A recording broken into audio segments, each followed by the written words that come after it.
ఉన్న బంగారాన్ని విడిపించి ఆ రోజు ఆన్లైన్ రేటుకే మేము కొంటాం. Sharma gold company. ఎందుకని అంటే ఇండస్ట్రీకి మీరు బాగా కావాల్సిన వాళ్ళు అందరికి సుపరిచితులు. శివారెడ్డి అంటే అంత మావాడు అనుకునే వాళ్ళే. అంటే ఇండస్ట్రీ దూరం పెట్టిందా లేకపోతే ఎక్కడ ఇది గ్యాప్ వచ్చింది? తెలియదు అన్నయ్య నాకంటే. మరి ఏమన్నా లేనిది నా మీద ఏమన్నా స్ప్రెడ్ చేశారా ఎవరన్నా వాళ్ళు? లేనిదంటే మనం వాళ్ళు ఏం చెప్పారో తెలియదు కదా. మీరు వినే ఉంటారు కదా, వినే ఉంటారు కదా ఎవరొకరి ద్వారా. అంటే అట్లా నేనేమి అంత పర్ఫెక్ట్ గా నేనేం చెప్పలేను కానీ, బట్ సో అసలు ఎప్పుడు ఏ ఇంటర్వ్యూలో అంటే మిగతా వాళ్ళ గురించి నాకు తెలియదు కానీ ఎప్పుడు ఏ ఇంటర్వ్యూలో చెప్పలేదు. ఫస్ట్ టైం నీకు చెప్తున్నాను.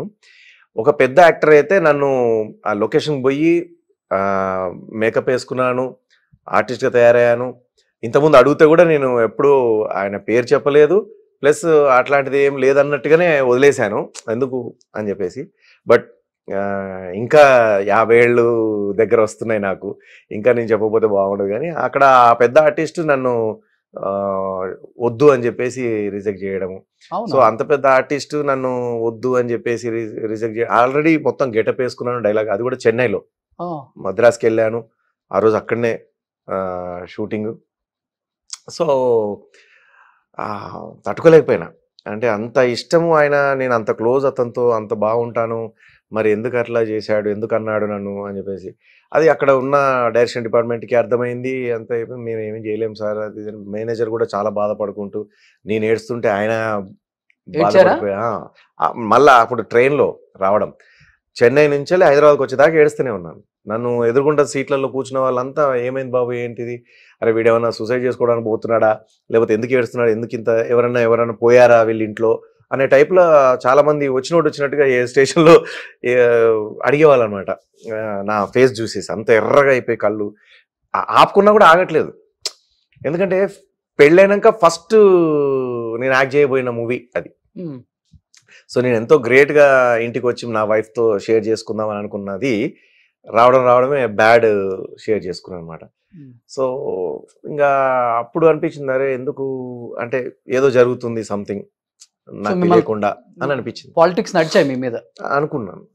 లేకపోతే ఇంత టాలెంట్ ఉండి ఇంత పద్ధతిగా ఉన్న వ్యక్తిని నేను, హెల్పింగ్ నేచరు, నా క్లాస్మేట్స్కి చేశాను, నా క్లాస్మేట్స్ నా ఊరు వాళ్ళు, నా క్లాస్మేట్స్ నేను చేశానని కాదు, ఇక్కడ ఎంతో మంది చేశాను. ఇక్కడ నేను మన ఇండస్ట్రీలో ఉన్న, అంటే ఎప్పుడు నేను చెప్పలేదు కానీ చెప్తున్నాను, ఇండస్ట్రీలో ఉన్న మేనేజర్లకు కూడా కరోనా టైంలో చాలా మందికి ఇళ్ళకి వెళ్ళి నూనె క్యాన్లు, బియ్యం బస్తాలు, సరుకులు, పప్పులు, ఉప్పులు నా కార్లో పెట్టుకొని తీసుకెళ్ళి వాళ్ళ ఇళ్ళకి పోయి ఇచ్చేసి వచ్చాను. అట్లాంటి వ్యక్తిత్వం ఉన్నారు. ఎంతో మంది చిన్న చిన్న ఆర్టిస్టులు ఇప్పటికీ ఫోన్ చేస్తారు. కొన్నిసార్లు నా దగ్గర ఉండవు, సారీ అండి నా దగ్గర లేవు, ఏమనుకోవద్దు అంటే, మీ దగ్గర లేవా అని అంటారు. సిచ్యువేషన్ అట్లా వస్తుంది ఒక్కొక్కసారి. ఎంత తోడికైనా, ఎంత పెద్ద చెట్టు అయినా సరే కొన్నిసార్లు వచ్చే గాలికి ఇరిగిపోతాయి. సో కొన్నిసార్లు పిల్లగాలిని తట్టుకోగలుగుతుంది. అట్లా రకరకాల సిచ్యువేషన్స్ ప్రతి మనిషికి వస్తాయి. బట్ ఆ యాక్టర్తో మళ్ళీ వర్క్ చేశారా? ఎవరైతే మిమ్మల్ని సెట్కి వస్తే ఇతను ఉంటే నేను వర్క్ చేయను అని చెప్పిన యాక్టర్ చేశారు. అది చేశారు. చేశారు బట్ ఇప్పటికీ అడగలేదు. సో అంటే ఇంకా అంటే నేనేమనుకుంటున్నానంటే, ఎవరైతే ఒకరిద్దరు వ్యక్తులు నా మీద బ్యాడ్గా స్ప్రెడ్ చేయాలని అనుకున్నారో కావచ్చు, అట్లాంటి వాళ్ళు ఏం చూసి నన్ను మీద ఎందుకు అట్లా వాళ్ళకు అట్లా పుట్టిందంటే, అరే వీడిటు దేశ విదేశాలలో ప్రోగ్రాములు చేసుకుంటున్నాడు, మళ్ళీ ఇక్కడికి వచ్చి ఇక్కడ మంచిగా షూటింగ్లు చేసుకుంటున్నాడు, మనకు షూటింగ్లు, వాడికి ఆల్రెడీ అక్కడ ఒకటి ఉంది కదా ఉపాధి, మళ్ళీ మన దానిలో ఎందుకు అని. ఇప్పుడు లైక్ ఏంటంటే, నాకు 2 స్కూటర్లు ఉంటే వీడికి 2 స్కూటర్లు ఉన్నాయి కదా, మనకు ఒకటి కూడా లేదు కదా, మనం ఒకటి లాక్కుందాం అనే టైప్.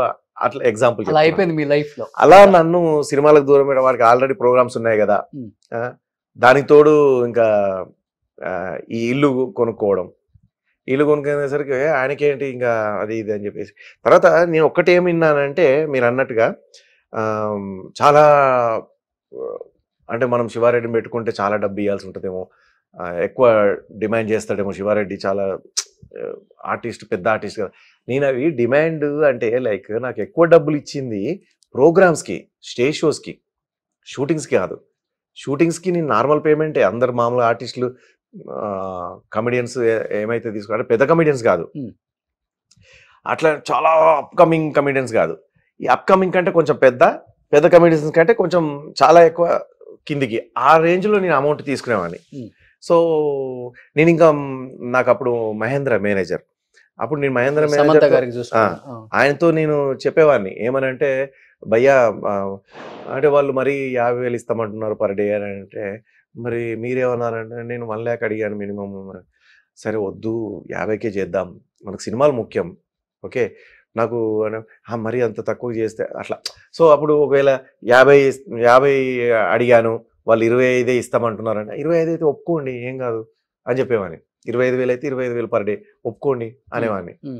సో మరి మీరు ఒప్పుకోరు అనుకోని నేను 50,000 అయితే చేస్తాడు లేకపోతే లేదని చెప్పేసిన అని అనేవాడు. అయ్యో అన్న ఒక మాట చెప్పాల్సింది, 25,000 అయినా సరే చేద్దాం, మనకు ప్రోగ్రామ్స్ ఉన్నాయి కదా, ప్రోగ్రామ్స్లో సంపాదించుకుంటాను కదా, దాంతో ఇల్లు గడుస్తుంది, దాంతో గెట్ డౌన్ అవుతా, దాంతో ఈఎంఐలు కట్టుకుంటాను, దాంతో నేను ఇది చేసుకుంటాను, నాకు సినిమాలు ముఖ్యం, సినిమాల్లో నేను కనబడితే నాకు స్టేజ్ షోస్కి ప్లస్ అవుతుంది కదా. సో స్టేజ్ మీద నిలబడ్డప్పుడు పర్ఫార్మెన్స్ చేయడం కోసం నిలబడ్డప్పుడు అరే శివారెడ్డి అది ఆర్టిస్ట్ మొన్న సినిమా ఇట్లా అనుకుంటారు. కాబట్టి మనకు సినిమాలు నువ్వు డిమాండ్ కాదు అసలు ఫ్రీగా అయినా సరే చేద్దాము అంతే అనే టైప్ లో నేను చెప్పాను. ఒకనొక టైంలో ఫస్ట్ లో నాకు ఫుడ్ పెడితే చాలు సినిమాలో యాక్ట్ చేసిపోతానన్న రోజులు కూడా ఉన్నాయి కదా మరి. సో అది నేను ఎప్పుడు మరవలేదు. సో అందుకే నేను ఇప్పుడు కూడా మా మేనేజర్తో నేను అదే అన్నాను, మనం ఎప్పుడు డిమాండ్ చేయొద్దు. నా విషయంలో అయితే నేను మీ దగ్గర ఎంతోమంది ఆర్టిస్టులు ఉన్నారు, నా వరకు వస్తే మాత్రం మీరు డిమాండ్ చేయకండి.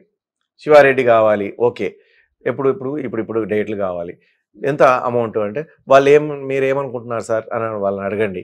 వాళ్ళు ఇంత అన్నారు అనుకోండి, మేము ఇంతకంటే ఎక్కువ ఇవ్వలేమని అంటే ఓకే దానికే ఓకే చేసేయండి. చేసే ముందు ఒక మాట నాతో నేను ఈ డేట్లో ఒప్పుకున్నాను ఒక మాట చెప్తాను, దానివల్ల కూడా చాలా సినిమాలు మిస్ అవుతాయి కదా.